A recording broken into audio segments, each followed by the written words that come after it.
আমাদের নজর থাকছে শুভেন্দু অধিকারীর খাস তালুকের দিকে। তৃণমূল নেতাকে খুনের চেষ্টা করা হয়েছে সেখানে কাঁথিতে। ইতিমধ্যেই দুজনকে গ্রেফতার করা হয়েছে, উদ্ধার করা হয়েছে আগ্নেয়াস্ত্র। স্থানীয় তৃণমূল নেতা আব্দুল সত্তারকে টার্গেট। খুনের উদ্দেশ্যে এলাকায় গা ঢাকা দিয়েছিল দুষ্কৃতীরা। ভিন রাজ্য থেকে দুষ্কৃতীরা এসেছিল বলেই এখনো পর্যন্ত খবর পাওয়া যাচ্ছে। কাঁথিতে তৃণমূল নেতাকে খুনের চেষ্টা। কিরণ মান্না আমাদের প্রতিনিধি আরো বিস্তারিত আমাদের জানাবেন। কিরণ, কি খবর পাওয়া যাচ্ছে এখনো পর্যন্ত? পুলিশ কি বলছে? দেখো, আমরা গতকাল রাত থেকে দফায় দফায় পুলিশের সাথে যোগাযোগ করেছি, কথা বলার চেষ্টা করেছি। প্রাথমিক তদন্তে পুলিশ যেটা জানাচ্ছে যে দুই দুষ্কৃতী তারা চুরি, ছিনতাই, ডাকাতির সঙ্গে যুক্ত থাকতে পারে। এবং শুধু তাই নয়, 7 মাইলে কাঁথি থানা এলাকার 7 মাইল বলে একটি জায়গা, সেই জায়গাতে একটি চুরির ঘটনা, ছিনতাইয়ের ঘটনা ঘটেছিল, তার সঙ্গে যোগসূত্র পাচ্ছে পুলিশ। তবে এ কথা স্পষ্টভাবে জানাচ্ছে পুলিশ যে কোনোভাবেই তৃণমূল নেতা আব্দুল সত্তার, তিনি সমাজসেবী এবং একজন কাজুর ব্যবসায়ী, কাজু বাদামের ব্যবসায়ী, প্রভাবশালী ব্যবসায়ী, তাকে খুন করার উদ্দেশ্য ছিল বলে একটা যে অভিযোগ উঠে আসছে গ্রামবাসীদের পক্ষ থেকে, সেই অভিযোগ কিন্তু উড়িয়ে দিচ্ছে না পুলিশ, সেটার তদন্ত চালাচ্ছে। এবং আব্দুল সত্তার নিজেও জানিয়েছেন যে তিনি একজন ব্যবসায়ী, তৃণমূলের নেতৃত্ব তিনি দেন, কিন্তু এই বিষয়ে তাকে খুন করার উদ্দেশ্য ছিল কিনা পুলিশ তদন্ত করবে।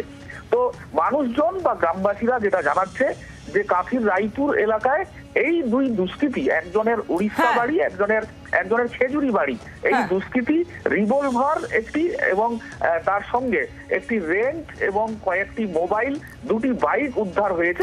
একেবারে কিরণ, তুমি আমাদের সঙ্গে থাকো, তোমার কাছ থেকে আরো আপডেট আমরা এই বিষয়ে অবশ্যই নেব। তবে তার আগে একটু রাজনৈতিক প্রতিক্রিয়া নিয়ে নি। অরূপ চক্রবর্তী, তৃণমূল কংগ্রেস নেতা, রয়েছেন এই মুহূর্তে আমাদের সঙ্গে টেলিফোন লাইনে। অরূপ বাবু, আমরা দেখেছি গত কয়েকদিনে একাধিক জায়গায় তৃণমূল নেতাদের খুন হতে হয়েছে, আর এবার একেবারে শুভেন্দু অধিকারীর খাস তালুকেই এক তৃণমূল নেতাকে খুনের চেষ্টার ঘটনা, কি বলবেন?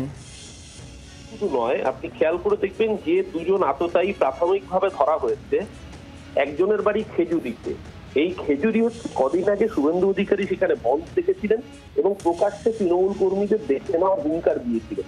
এই খেজুরিতে বাড়ি থাকা এর যতটুকু পরিচয় এখনো অব্দি সামনে আমরা জানতে পেরেছি, এ সরাসরি বিজেপির ওখানকার মন্ডলের সাথে জড়িত। এবং দ্বিতীয় ব্যক্তি উড়িষ্যা থেকে এসছে। এই উড়িষ্যা, বিজেপি যবে থেকে উড়িষ্যায় ক্ষমতায় এসছে তবে থেকে তৃণমূল কংগ্রেস বলে নয়, বাংলা এবং বাঙালির প্রতি আক্রমণ শুরু করেছে। আমরা প্রশাসনের কাছে, জেলা প্রশাসন, জেলা এসপির কাছে আবেদন করছি নিরপেক্ষতার সাথে দ্রুত তদন্ত করুক এবং এর পেছনে কারা আছে। আমি দর্শন ভাষায় বলছি, এর পেছনে এক এবং একমাত্র আছে শান্তিকুঞ্জের মেজর খোকা। শান্তিকুঞ্জের মেজর খোকা আদালতে সুরক্ষা কবচ নিয়ে বসে থেকে গোটা বাংলা জুড়ে তৃণমূল কংগ্রেস কর্মীদের উপর অত্যাচার, খুনের রাজনীতি করবে, আর বাংলার মানুষ দিনের পর দিন চুপ করে থাকবে, এটা চলতে পারে না। অবিলম্বে আদালতের উচিত ওর যে আইনি বিশেষ রক্ষা কবচ, সেই রক্ষা কবচকে উদ্ধার করা। নইলে আগামী দিন যত নির্বাচন এগোবে তত খুন সন্ত্রাস করে পূর্ব মেদিনীপুর জেলাটাকে নিজের একাধিপত্য কায়েম করার রাজনীতি করার চেষ্টা করবে। এর বিরুদ্ধে তীব্র মতো একদিকে রাজনৈতিক আন্দোলন গড়ে তুলবো, আর আরেকদিকে আমাদের যারা জেলা প্রশাসনের আধিকারিক আছে তাদের বলবো দ্রুততার সাথে তদন্ত সমাপ্ত করে চার্জশিট দেওয়া হোক, যাতে এই ধরনের দুষ্কৃতকারীরা বিধানসভা নির্বাচনের আগে আর মাথা তুলে দাঁড়াতে না পারে। তীব্র ধিক্কার এবং নিন্দা জানাচ্ছি শুভেন্দু অধিকারী অ্যান্ড কোম্পানির এই ধরনের নোংরা রাজনীতি। ধন্যবাদ অরূপ বাবু। তৃণমূল কংগ্রেস মুখপাত্র অরূপ চক্রবর্তী ছিলেন আমাদের সঙ্গে টেলিফোন লাইনে। একটু বিজেপির প্রতিক্রিয়া নিয়ে নি।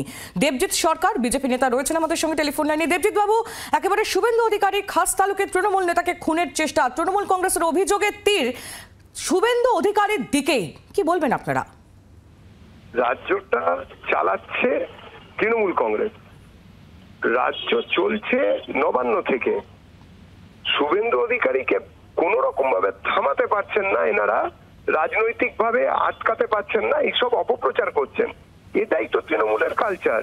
এখন তো মুশকিল হয়েছে, মারছে তৃণমূল, মরছে তৃণমূল, মারবে তৃণমূল, মরবে তৃণমূল, এটাই এখন তৃণমূলের স্লোগান।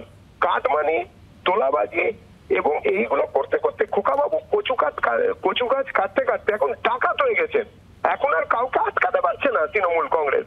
তৃণমূলের যারা ওখানকার হেঞ্চম্যান, তারা সরাসরি এই আন্তঃরাজ্য যেসব হত্যাকারী বলুন, অপহরণকারী বলুন, যত রকমের অপরাধ বৃত্তি আছে তাদের সঙ্গে যুক্ত। প্রত্যেকটা জায়গাতেই দেখা যাচ্ছে যে 90% অপরাধের ক্ষেত্রে তৃণমূল কংগ্রেসের কেউ না কেউ যুক্ত থাকছেন।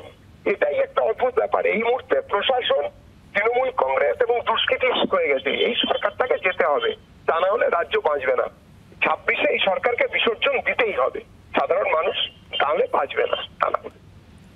ধন্যবাদ দেবজিৎ বাবু। বাংলার আওয়াজ, বাঙালির আবেগ, জি 24 ঘন্টা।